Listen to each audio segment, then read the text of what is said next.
My name is Knut Nustad.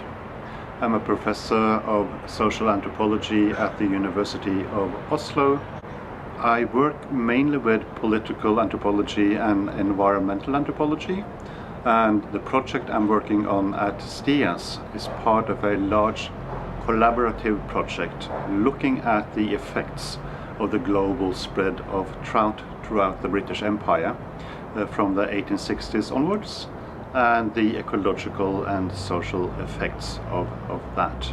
So before about 1890, you hardly had any trout outside the native ranges in Northern Europe and the west coast of the US. But in a couple of decades, they ended up on almost all continents, all countries, and had created quite a few changes both socially and ecologically there.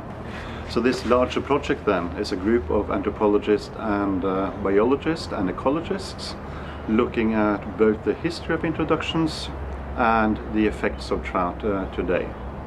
And the reason why we want to do this goes beyond trout as such, because we are searching for methods to look at what we call ecological globalization.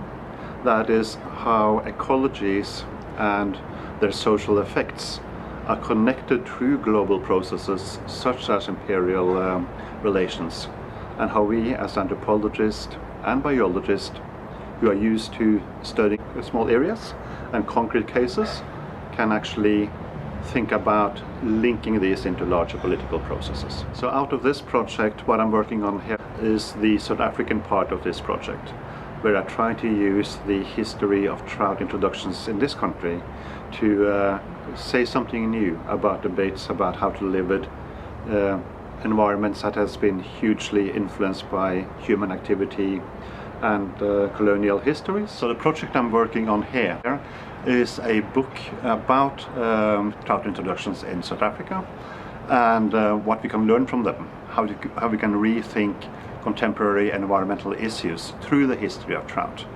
And the larger project will actually do that globally as well, by taking ecological and anthropological knowledges, put them together and try to think about how to live with colonial legacies and environments that has been transformed by human interventions.